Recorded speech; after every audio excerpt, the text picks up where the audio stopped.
आणि मी येणार आहे.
त्याच्यामध्ये ऑलरेडी काल आमचा मेमोरंडम झालेला आहे, त्यामुळे तो म्हणजे गुन्हा उघडकीस आलेला आहे. आता फक्त कायदेशीर याच्यानुसार तो आधीचा गुन्हा होता ना. या गुन्ह्यांमधनं आमचा रिपोर्ट नंतरच आमचं बोलणं झालं आहे की तुम्हाला रिपोर्ट देईल, आजच आम्ही तो तपास एनसीबीकडे करतो. म्हणजे तो तपास एनसीबीकडे आणि हा तपास यांच्याकडे असं दोघांमध्ये होईल. म्हणजे तो गुन्हा डिटेक्ट झालेला आहे, त्याचंही आम्ही मनोरंजन बाकी तुम्ही कबूल केले आणि बाकीचाही पुरावा काही असतो. नंतर ती रणजित सिंग तक्रार होती, ती मुलगी तिचा गुण मृत्यू असं त्यावेळी सांगण्यात आलं. 2-2.5 महिन्यानंतर निवृत्तीचं सांगायला भेटलं. तेव्हा तिचे आजोबा होते, आर्याचे आजोबा परडी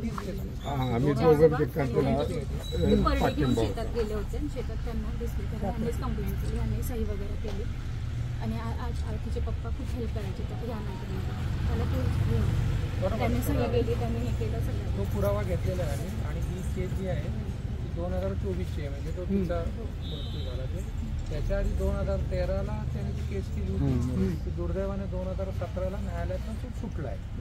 तोही आम्ही बघतो त्या तपासात काय झालं होतं, तो हे काढतो. परत त्याला काही काढता आलं तर बाकीचं काय नाही, त्याला फाशीची शिक्षा होणार. तुमच्या माहितीसाठी सांगते मी, अशी केस कोल्हापूरच्या गावामध्ये होती. तर तेव्हा तिथेही आम्ही आयोग म्हणून पाठपुरावा केला. फास्ट ट्रॅकवर चालवली, त्या माणसाला फाशीची शिक्षा, त्या माणसाची फाशीची शिक्षा सुनावली. बाकीचं काय एवढीच आमची इच्छा, बाकीचं काय नको आम्हाला. पाठपुरावा आम्ही 100% करणार, ती माझी जबाबदारी. माझी नात नाही, तुमचीच नात आहे. आम्ही करणार. मॅडमने आम्हाला सांगितलेलं आहे आमचा महिन्याभरात. मला बाकीचं कुणाचं काय 4 रुपये काय नको, फक्त त्याला फाशीच झाली पाहिजे. बाकीचं काय नाही माझं म्हणणं. फाशीची शिक्षा पाहिजे आणि आम्हासनी फक्त त्यांच्यापासून जरा धोका होणार असा शंका आहे आम्हासनी. आम्हासनी त्याच्यापासून धोका आहे. नाही तो नाही, पण त्याच्या बाप देखाला काय करू शकते सांगता येत नाही हो, बरं का. आणि माझं घर इथं पाहुणं आहे, आपण त्यांच्यावर प्रिव्हेंटिव्ह ऍक्शन घेऊ. हो, आम्ही काळजी घेतो. त्यांनी त्या दाराला येऊ नाही एवढीच आहे, कारण माझी पोरं बाहेर गेला मी तर मध्ये नव्हतं. त्यांचं दार असं आहे आणि याला असं म्हणजे दिसायला जागा नाही कुणाला. त्यांना हद्दपार त्यांनी बघितलंय सगळ्यांनी कसं आहे. काय बी करून फक्त आम्हासनी त्रास देऊ नये. आमचा काय तुम्हाला त्रास झाला तर आमच्यावर तुम्ही काही करू शकता, बाकीचं काय नाही म्हणणं. एवढीच विनंती आहे, बाकीचं काय नाही. आमचं आई राहण्यात आमची गेली, मंडळी गेली, जर एकटा असला काय केलं तर राहणार. आता एवढाच पोरगा राहिला, जर बायच्यानं आम्ही रानात गेलो, शाळेत गेला आणि काय केलं ह्याला, तर त्याला कोण काय करणार. काळजी करू नका, आपण त्यांच्यावर प्रिव्हेंटिव्ह ऍक्शन घेणार. त्यांना आता सांगितलं त्यांना, आजच ऑर्डर काढून घेऊ, आजच ऑर्डर काढून घेतो. त्याची काळजी करू. बाकीचं नाही, एवढीच विनंती आहे, दुसरं काय नको. लवकरात लवकर फाशी शिक्षा. आता मागच्या घडलेल्या केस मधले आता परत आपण तपासणी ओपन करून साहेब स्वतः तो आपला ऍडिशनल नाही पाहिजे. दिवशी अग्नी देऊन आला तेव्हापासून तिची आई पण मिस करा काहीतरी रुपाली तिने मला सांगितलं होतं ना मी क्लासला यांच्या क्लासाची तर ती म्हणायची मम्मी त्या ताईंकडे मला जायचं आहे मॅडम माझी तिची स्वप्न सुद्धा सगळी आर्मी पोलीस भरती व्हायची होती तिला आर्मी पोलीस इंग्रजी विषय ह्या मॅडमने तिला फास्ट केला माझ्या पोरगीला इंग्रजी इतका विषय आवडत होता बस त्या मॅडमने तिला इतका तिला सपोर्ट दिला दिसेल तिथं मॅडम हाय सगळे माझ्या मुलीची स्वप्न घडीला मिळाली आर्मी पोलीस भरती व्हायचं होतं त्या मॅडम व्हिडिओ दाखवायची म्हणायची मग ओके मॅडम कुठं पोहोचले त्या ह्यांच्यापासून ती स्वप्न रंगवायला सुरुवात केली हिनं ह्यांच्यापासून तिनं काय जग बघितलं सांगा 13 वर्षाला अजून 2 महिने बाकी आहेत. ह्यांच्यापासून तिनं जग दुनिया बघायला सुरुवात केली खरी स्वप्न रंगवा ह्या मॅडम पासून सुरुवात केली तिनं आयुष्याची स्वप्न तिची सगळी आधुरी राहिली. आता आरोपी अटकेत आहे कारवाई मागची केस मध्ये 2024 ही केस आत्ताची केस आता ती फास्ट ट्रॅक कोर्टात चालू. दुसरी गोष्ट फाशीच्या शिक्षेसाठीच आयोग म्हणून आम्ही त्याच्यासाठी शिफारस करू माननीय कोर्टाला आणि पोलिसांकडे जेवढे त्यांना सापडेल पूर्ण तुम्हाला सहकार्य पोलिसांचं आहे ना व्यवस्थित आजच्या तुम्ही जे तुम्हाला भीती वाटते की ते अजून काय सांगता येत नाही आज आपण प्रिव्हेंटिव्ह ऍक्शनची जिल्हा महिला डॉक्युमेंट घेतले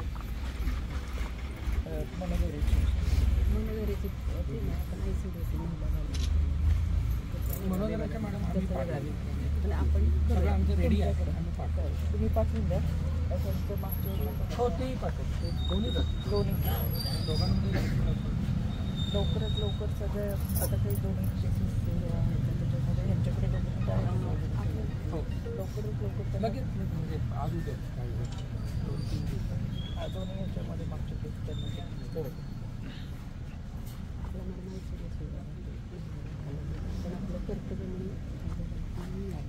त्यांना दुसरं कोण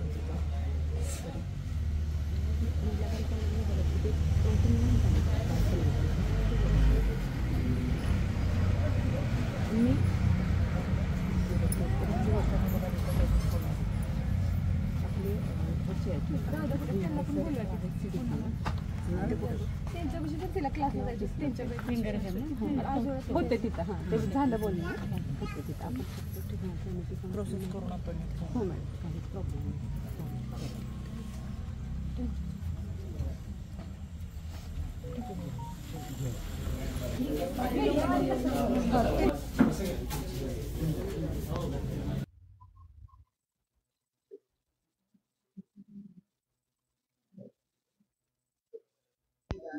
तेच कसे होतात पोटात तेच नाही करू शकत असं नाही होऊ शकत वकील नाही भेटला म्हणजे त्यांची फी केस चालणार नाही आयुष्यभर हो केस चालवण्यासाठी तरी फी आणि त्याला जर त्यांनी दिला नाही सरकारला द्यायला सरकार देतो मग सरकार वकील येतच ना मग त्याच्यामुळं शेवटी वकील दिलं म्हणजे आपण अन्याय केला असं नाही होत बाजू राजकीय प्रोसेस नाही सरकारी यंत्रणेमध्ये आपली बाजू मांडण्यासाठी आपण हे सगळे डॉक्युमेंट देऊ त्याच्यावर त्यांनी काय चुका केली हे सांगायला पाहिजे ना कोणीतरी चुका सांगणारा पण माणूस पाहिजे मग ठीक आहे ते किती चांगलं होतं हे नाही सांगायला जात त्यांनी काय चुकलंय त्याच्यावर किंवा त्यांनी काय रेसिपी केली आहे हे मांडण्यासाठी वकील येतात आणि म्हणून लवकर केस आपल्याला करत नाही त्याच्यामुळे ते येणार ते डोक्यातून काढून टाकत तसं नाही आहे ते वकील दिल्याशिवाय आपल्याला मानता येणार नाही किंवा काय झालं मागच्या बाजू काय आहेत त्या मानता येणार नाही कोण मानणार असं होतं याच्यामध्ये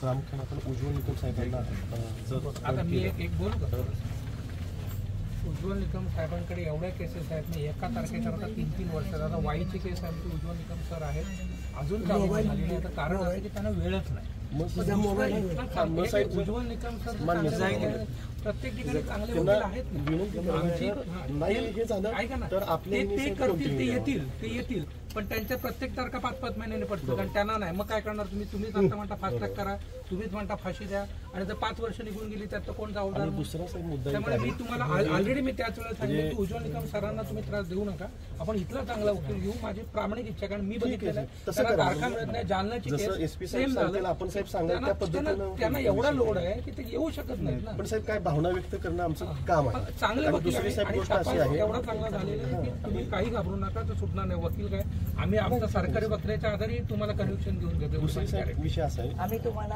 आज शब्द देतोय या आरोपीला फाशीची शिक्षा होईल.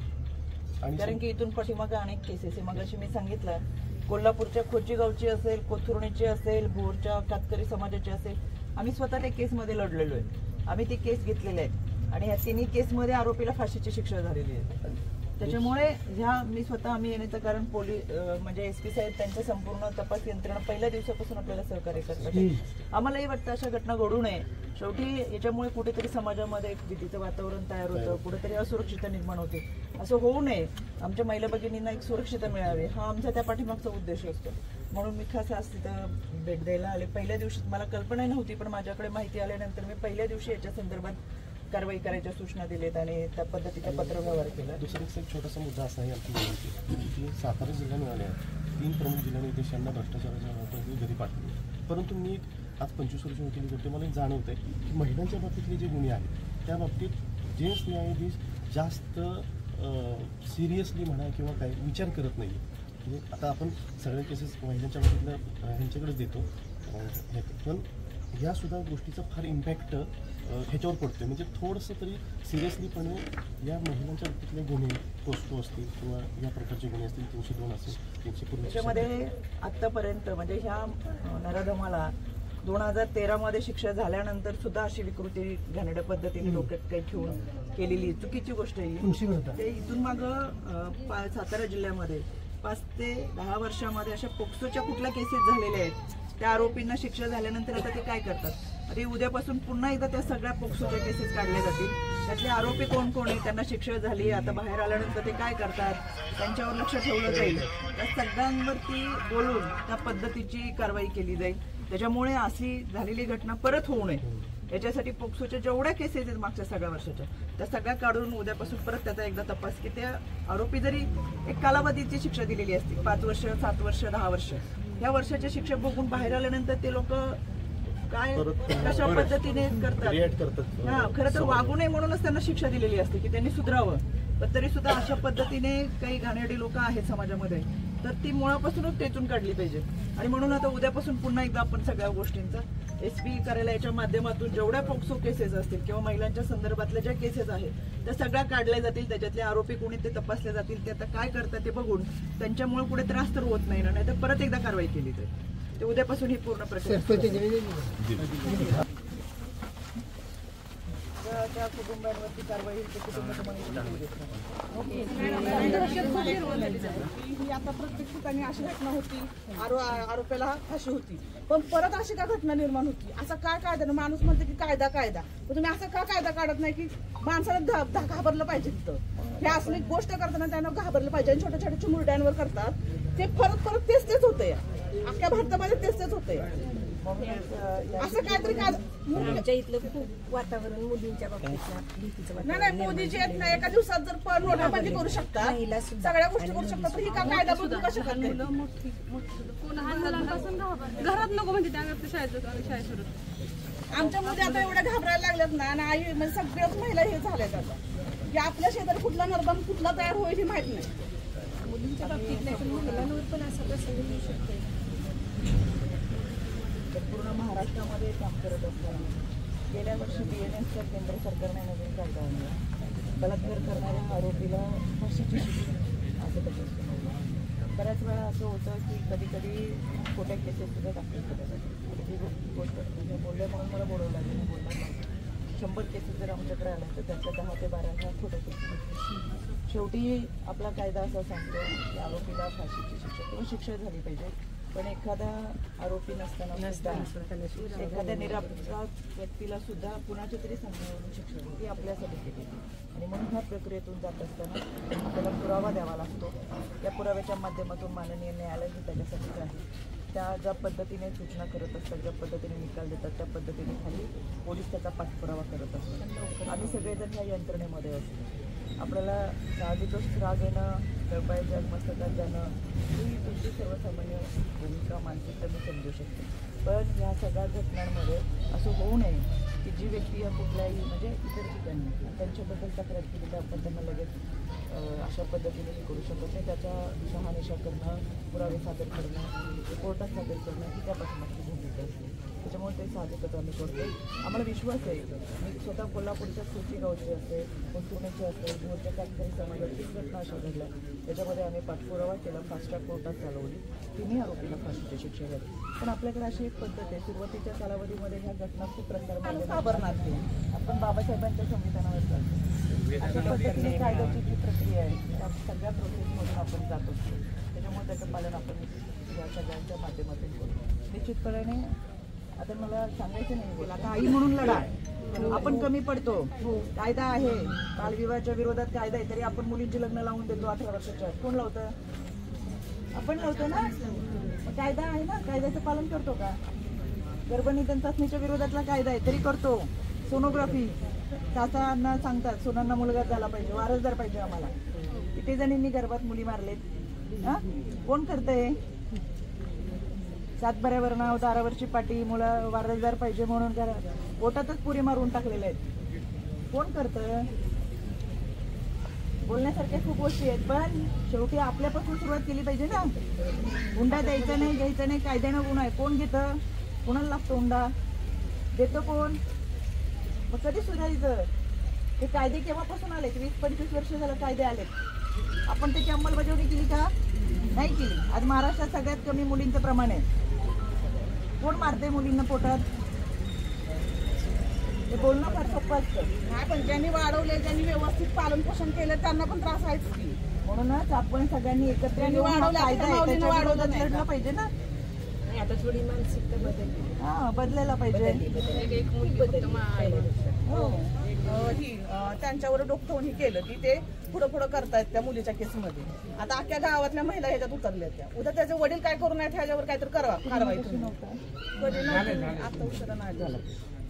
प्रिव्हेंटिव्ह ऍक्शन घेतले ते त्याच्यावरती नोटीस मध्ये त्यांना ते काही थांबणार नाही, त्यांच्यावरती कारवाई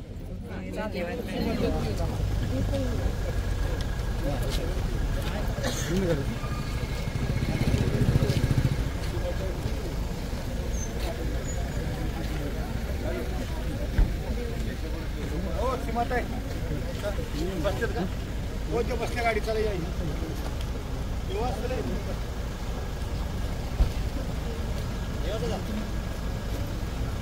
Yeah.